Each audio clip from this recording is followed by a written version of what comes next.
In Lagos, two cities exist in one. It's a place of breathtaking power and relentless hustle, where the shadows of skyscrapers stretch over sprawling slums.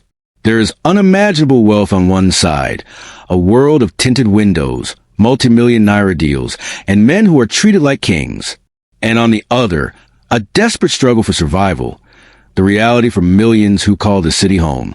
This is a story about what happens when those two worlds collide on one rainy afternoon. It is a tale of kindness, of mystery, and of a miracle that unfolded on the wet streets of Victoria Island, about a man who had everything, a woman who had nothing, and a power greater than money that decided to put them both to the test. The rain was coming down hard that morning in Lagos, a heavy, gray sheet that blinded the city. A woman in a soaked anchor dress, holding her baby tight, begged for help, but nobody stopped. Nobody seemed to care. To them, she was just another beggar, a problem to ignore. But what happened next is something unforgettable. It all started when a huge black Jeep pulled up, and a man they called the Lion of Lagos stepped out. He thought he was just performing a small act of kindness. He had no idea he was about to be judged by forces he couldn't possibly understand. Chief Dominic Okoye was a man forged in the crucible of Lagosian ambition, a titan of industry whose name was synonymous with power. His nickname, the Lion of Lagos, was not just a title but a reputation earned through ruthless negotiations and almost predatory instinct for acquiring land. He saw the city as his personal chessboard, its properties mere pieces to be claimed and conquered. That morning, cocooned within the climate-controlled silence of his G-Wagon, he was the picture of insulated authority. He barked orders into his phone, his voice sharp enough to cut through steel, finalizing a deal that would displace hundreds of families for his next luxury development. The relentless rain was an annoyance, the traffic an affront to his schedule.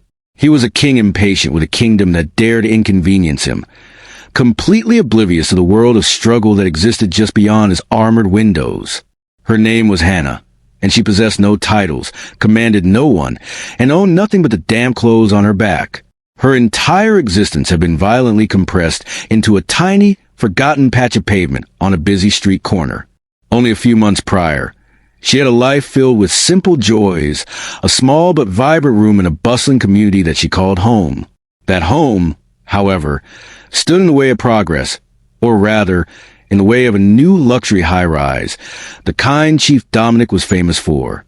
The eviction was swift and brutal, leaving her and many others with nothing but memories. Now, the unforgiving street was her home, the perpetually gray sky her only roof.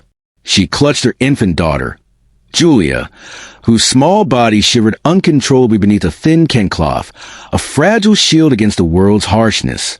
Hannah's present reality was a relentless assault on the senses.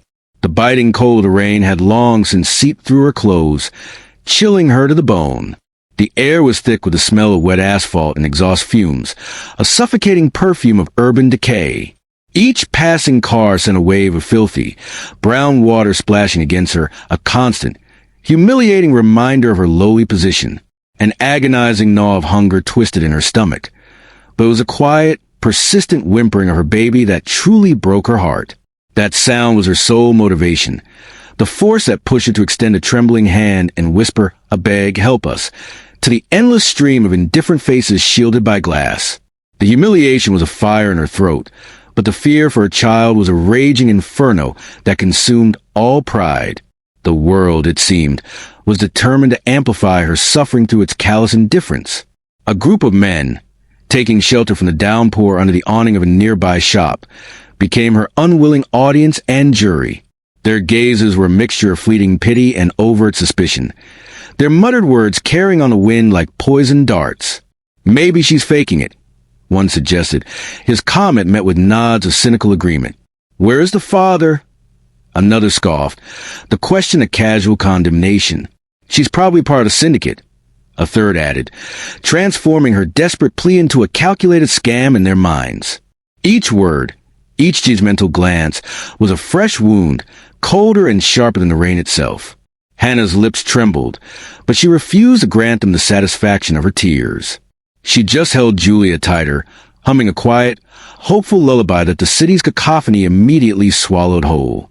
In that moment, Two entirely separate universes occupied the same physical space, separated by only a few feet of rain-slicked asphalt and a pane of bulletproof glass. Inside the G-Wagon, a conversation worth billions of naira was concluding, a deal that would erect another monument to wealth on the rubble of someone else's life. Chief Dominic, the Lion, was securing his legacy, his world defined by profit margins, architectural blueprints, and the satisfying finality of a closed deal. Outside, Hannah was fighting for a legacy of a different kind, the simple survival of her child. Her world was defined by the pangs of hunger, the chill of the rain, and the desperate hope for a few naira to buy a small portion of food. It was a stark, brutal juxtaposition of excess and absence, a cosmic imbalance that the universe itself seemed determined to correct on that fateful afternoon. The traffic light ahead glowed a sudden, angry red, bringing the chief's convoy to an abrupt halt. A surge of irritation coursed through him. Another unscheduled delay, another moment of his valuable time wasted. His immediate instinct was to pick up his phone, to berate his driver for choosing this route, or to initiate another high-stakes call, to feel a semblance of control. The world inside his vehicle was one of manufactured perfection. The hushed, rhythmic thump of the windshield wipers, the soft strains of classical symphony playing to the state-of-the-art sound system, the sterile smell of expensive leather. It was an environment designed to insulate and isolate, a hermetically sealed bubble of power floating through a sea of urban chaos. This brief, forced pause was a tear in that carefully constructed reality, an unwelcome intrusion from the disorderly world outside. His gaze, heavy with impatience, drifted toward the window. It was a familiar, dreary tableau he'd seen 1,000 times. The rain-streaked storefronts, the hurried pedestrians, the general damp misery of the city. He had long since trained himself to see these scenes as mere background noise, a part of the landscape to be observed but never truly engaged with. His eyes swept past the usual figures, but then they stopped. They landed on Hannah. It wasn't pity that held his gaze, not at first. It was something more arresting.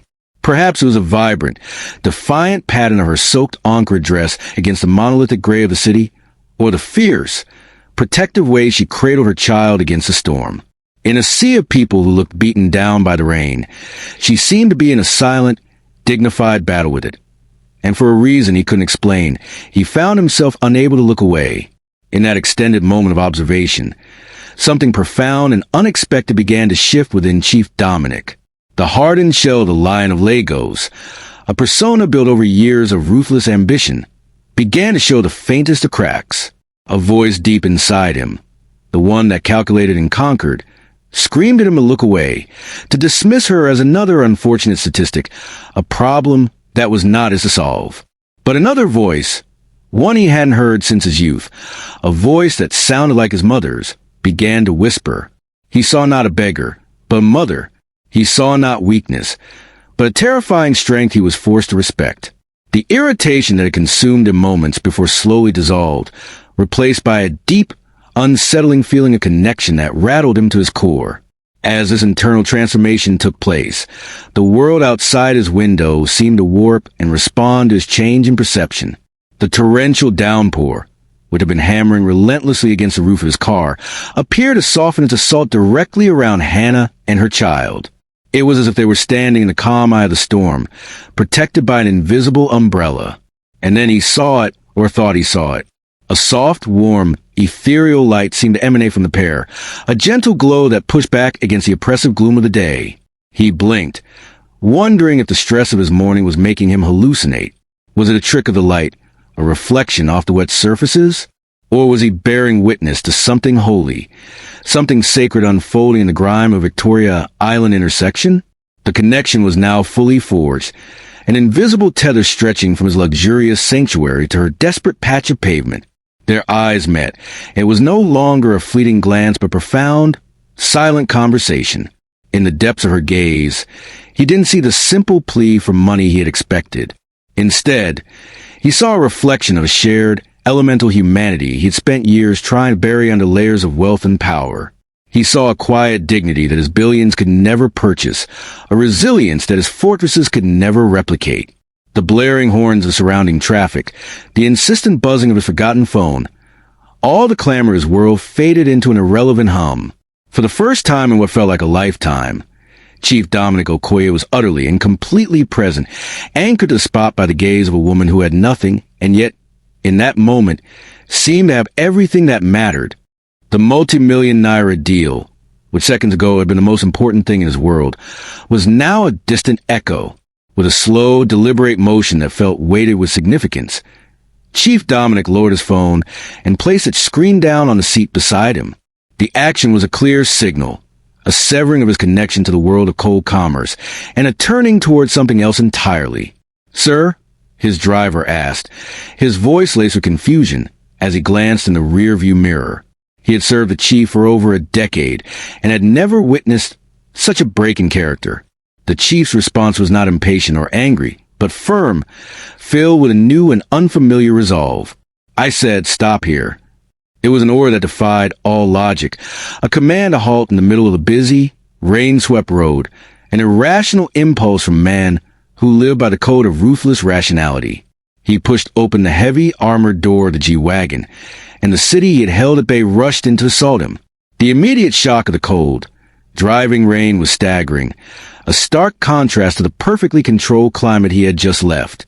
An audible gasp escaped his lips as his custom-made, hand-stitched leather shoe, an item worth more than most people earned in a month, sank completely into a grimy, garbage-strewn puddle. The murky water instantly wicked its way up his pristine white agbada, the immaculate garment that served as his armor and his symbol of status. The fine fabric grew heavy, its brilliant white stained by the filth of the street. It was a baptism in the city's harsh reality, a sudden, shocking immersion into the world he had spent his entire adult life trying to rise above. It was a shedding of his royal aloofness, a voluntary step down from his throne. The sight was so unbelievable that it brought the chaotic street to a momentary standstill. A collective shockwave rippled to the onlookers who were huddled under nearby awnings. Drivers in adjacent cars, who had been impatiently honking their horns just seconds before, now stared with their mouths agape. Whispers turned into audible murmurs that cut through the sound of the rain. "Is that not Chief Okoye?" one person stammered to another. "What is the Lion of Lagos doing?" another exclaimed. For these people, the rigid social hierarchy of Lagos was as immutable as the sky. To see a man of such immense power and wealth willingly step out of his chariot and into the gutter was a spectacle that defied all understanding. It was as if they were witnessing a king performing an act of unimaginable humility, shattering the unwritten rules that govern their entire world. Ignoring the stunned silence and the dozens of eyes now fixed upon him, Chief Dominic moved with singular purpose. He walked a few steps to where Hannah sat, and then, in an act that sealed a moment in the minds of all who watched, he lowered himself to his knees. The fine fabric of his trousers was immediately soaked and stained with the mud and grime of the pavement, an offering of his pride to the dirty ground. He looked at Hannah, not down at her from a great height, but directly at her level. The voice that emerged from him was stripped of all its former authority, all its impatience. It was soft, gentle, and resonant with a genuine concern he thought he had long since lost. "What do you need, my sister?" he asked, the words themselves a bridge. He didn't see her as a beggar or a problem, but as family, as kin. Hannah looked up, her mind struggling to process the impossible scene unfolding before her. This man, who looked like a king from a storybook, was kneeling in the dirt in front of her, his magnificent clothes ruined, his eyes holding nothing but kindness. For a long moment, she was paralyzed by disbelief and a flicker of fear. Was this some kind of elaborate, cruel joke? Was he mocking her? But his gaze was steady, and his use of the word sister resonated deep within her soul, a word of respect and connection she hadn't heard in so long. Her own voice, when she finally found it, was a fragile, cracking whisper, a sound of pure, overwhelming shock. Just food for my baby," she managed to say, her eyes wide with a dawning, unbelievable hope. "She is cold." Even in her astonishment, her first thought was not for herself, but for her child. Every person watching, including Hannah herself, expected the chief to reach for his wallet. That was a predictable script for such an encounter. A powerful man performing a public act of charity, a simple transaction of money to ease his conscience and solve a temporary problem. But Chief Dominic's hand did not go to his pocket. His gesture was far more personal, more intimate. He reached deep into the inner folds of his now-soaked ibada, to a place where a man might keep something not for the world, but for himself. The suspense of the moment was palpable. The onlookers held their breath. This was not the quick, dismissive charity they were used to seeing. This was something different, something ceremonial. He was not giving her an asset. He was about to give her an heirloom. He pulled out a small, exquisitely carved wooden figure. It was an Arab beji, a sacred object from the heart of Yoruba tradition. The dark which shone with the patina of age, worn smooth and soft by the touch of generations. Its features, though simple, were imbued with a powerful, serene spirit. This was no mere trinket. It was a culturally significant icon representing the sacred spirit of a twin, an object believed to offer profound protection and bridge the gap between the physical and spiritual worlds. Within Yoruba culture, these figures are treated not as carvings, but as living entities that are fed, clothed, and cared for. To give one away was an act of immense gravity, a transference of ancestral blessing and spiritual responsibility. This was a piece of his family's soul. Chief Dominic leaned forward, his gaze intense and serious, and gently pressed the ancient carving into Hannah's cold, trembling hand. The contact of the warm, smooth wood against her skin sent a jolt through her. "This isn't just for luck," he said, his voice low and urgent, meant for her ears alone. "It's a blessing, a key. The ancestors are watching." He was not just giving her a gift. He was initiating her into a sacred contract, placing her under protection of his own lineage. "Take it, and you will never have to beg again," he promised, the words feeling less like a comforting platitude and more like a prophetic decree. He was offering her a connection to a power far greater and more enduring than the money in his bank account. He was giving her a key to a new destiny. The very instant Hannah's fingers closed around the Arab beji, the atmosphere on the street underwent a dramatic and undeniable change. A powerful gust of wind, seemingly summoned from nowhere, whipped down the crowded street, sending loose papers and leaves scattering in its wake. It was not a natural breeze. It felt focused, intentional, as if emanating from the very spot where the chief and Hannah knelt. Then, directly above them, the thick, gray blanket of clouds was torn asunder. A single brilliant ray of sunshine broke through the gloom, forming a perfect, celestial spotlight that illuminated the kneeling chief, the stunned mother, and the sleeping child. Onlookers gasped, some shielding their eyes, others pointing in a mixture of terror and awe. They were no longer watching an act of charity. They were witnessing a miracle. A profound shiver traced its way down Chief Dominic's spine, a tremor that had nothing to do with the cold rain soaking his clothes. It was a shiver of spiritual awe. As a modern man of business, he had always paid lip service to the old beliefs, but had operated in a world of contracts and concrete figures. In that moment, however, the ancient mystical world of his forefathers crashed violently into his present reality. He understood with bone-deep certainty that he was not the one in control here. He was not the generous benefactor. He was an instrument. This was a test, orchestrated by forces he could not comprehend.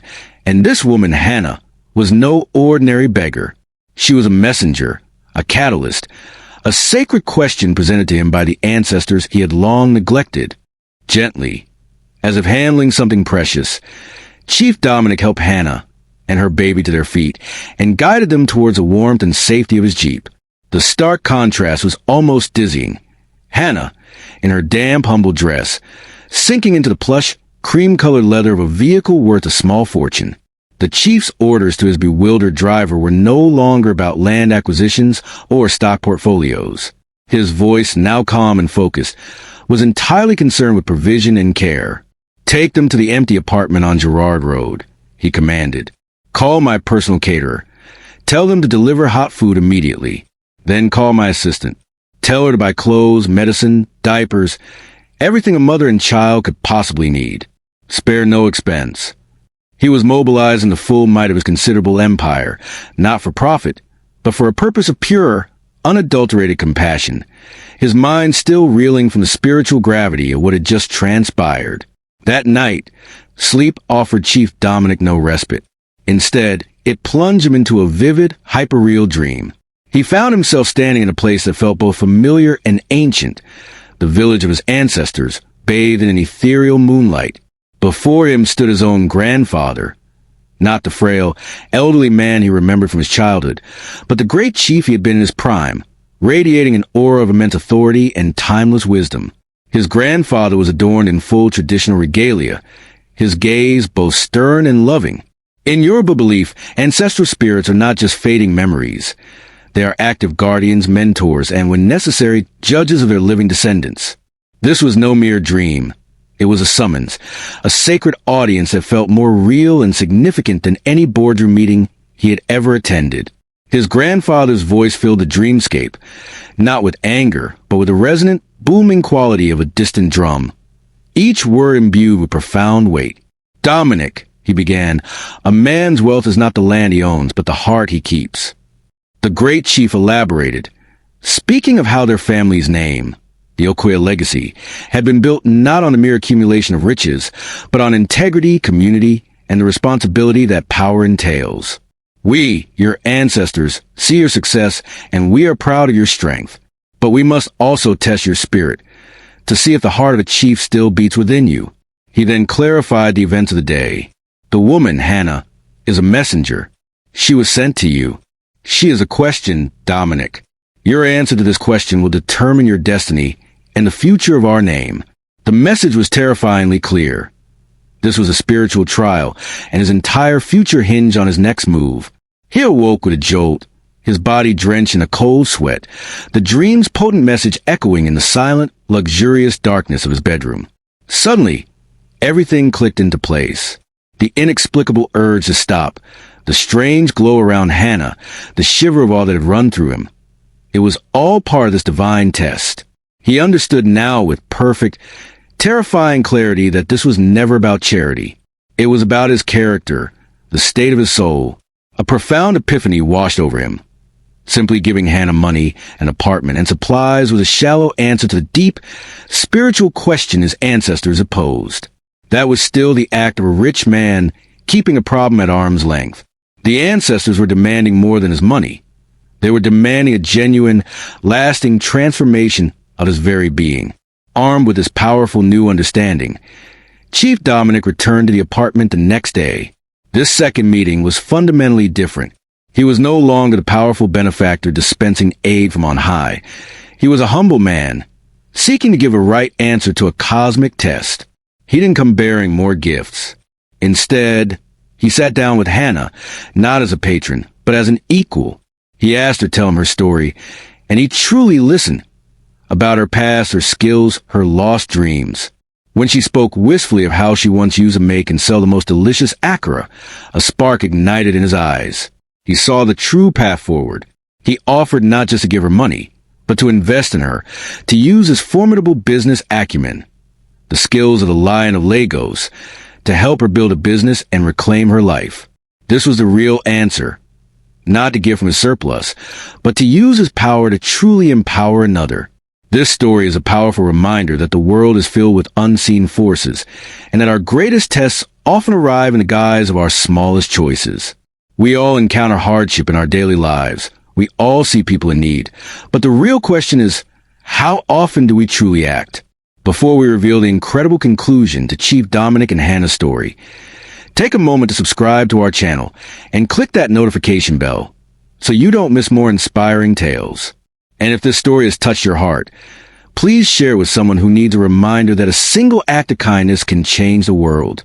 Hannah's roadside akara stall, funded and mentored by the chief, quickly became a beloved local institution, famous for its flavor and the warmth of its owner.